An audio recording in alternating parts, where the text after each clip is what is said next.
ನನಗೂ ಪ್ರಮೋಷನ್ ಸಿಗುತ್ತೆ ಅಂತ ಅನ್ಕೊಂಡಿರ್ಲಿಲ್ಲ. Hello friends, welcome back to my another blog. ನಾನು ಇವತ್ತು ಬೆಳಿಗ್ಗೆ ಕಾಲೇಜಿಗೆ ಹೋಗ್ತಿದ್ದೆ. ಐಡಿ ಕಾರ್ಡ್ ಇರಲಿಲ್ಲ. ಆ ಟೆನ್ಷನ್ ನಾನು ಓದಿದ್ದೆಲ್ಲ ಮರ್ತೋಗಿತ್ತು. ಹಂಗೋ ಹಿಂಗೋ ನಾನು ಗೌರ್ಮೆಂಟ್ ಬಸ್ ಹತ್ತಿದ್ದೆ. ಅದೇ ಆಧಾರ್ ಕಾರ್ಡ್ ಬಸ್, ಹುಡುಗಿರ್ ಬಸ್ ಅದು. ಹೌದಲ್ವಾ, ನನಗೆ ಈ ಲಾಜಿಕ್ಕೇ ಗೊತ್ತಿರಲಿಲ್ಲ. ಒಬ್ರು ನನಗೆ ಅಕ್ಕ ಸಿಕ್ಕಿದ್ರು. ಓದ್ತಿರಂಗ್ ಡವ್ ಮಾಡ್ತಿದ್ರು. ವಿಡಿಯೋ ಕ್ಯಾಪ್ಚರ್ ಮಾಡಕ್ ಹೋದ್ರೆ ಮಕ್ಕ ಅಡ್ಡ ಸ್ಟಾರ್ಟ್ ಮಾಡಿದ್ರು. ಸಿಗ್ನಲ್ ಲೈಟ್ ಅಲ್ಲಿ ಓದಿ ಟಾಪರ್ ಆಗ್ಬೇಕು ಅಂತಿರೋರು. ಅಲ್ಲ ಜೂನಿಯರ್ಸ್ ನೆಲ್ಲ ಕರ್ಕೊಂಡು ನಾನು ಸೀದಾ ಕಾಲೇಜ್ ಕಡೆ ಹೊರಟೆ. ಆಮೇಲೆ ನಮ್ಮ ಹುಡುಗ ಇದ್ದವ್ ಬಂದ್ಬಿಟ್ಟು ಸೀದಾ ಬಾ ಮಗ ಡಿಸ್ಟಿಕ್ ಲೈಬ್ರರಿಗೆ ಹೋಗೋಣ ಅಂತ ಇದ್ದ. ಸೊ ನಾನು ಡಿಸ್ಟಿಕ್ ಲೈಬ್ರರಿಗೆ ಹೋಗಿ ಅಲ್ಲಿ ಅರ್ಧ ಗಂಟೆ 1 ರಿಂದ 1.5 ಗಂಟೆ ಅಲ್ಲೇ ಕುತ್ಕೊಂಡು ಓದ್ತಾ ಇದ್ವಿ. ನಮ್ಗೆ ಎಕ್ಸಾಮ್ ಟೈಮ್ ಅಲ್ಲಿ ಈ ಡಿಸ್ಟಿಕ್ ಲೈಬ್ರರಿ ದೇವರಾಗತ್ತೆ ನೋಡಿ. ಎಷ್ಟಾದ್ರೂ ಕಷ್ಟ ಇರ್ಲಿ, ಈ ಡಿಸ್ಟಿಕ್ ಲೈಬ್ರರಿ ಬಂದ್ವಿ ಅಂದ್ರೆ ಸಾಕು, ಎಂತ ಕಷ್ಟ ಇದ್ರು ಓದಿದ್ದೆಲ್ಲ ಕ್ಲೀನ್ ಆಗಿ ತಲೆ ಹತ್ತುತ್ತೆ.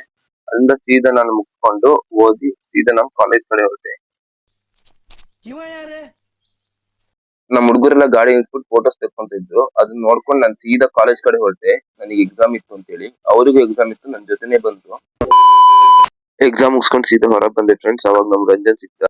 ಅವ್ನ್ ಯಾಕೆ ಓಡ್ತಿದೆ ಅಂತ ನೋಡಿದ್ರೆ ಪೊಲೀಸ್ ಅವ್ರು ಬಂದಿದ್ರು. ಎಲ್ಲರನ್ನೂ ಮನೆ ಕಳಿಸ್ತಾ ಇದ್ರು.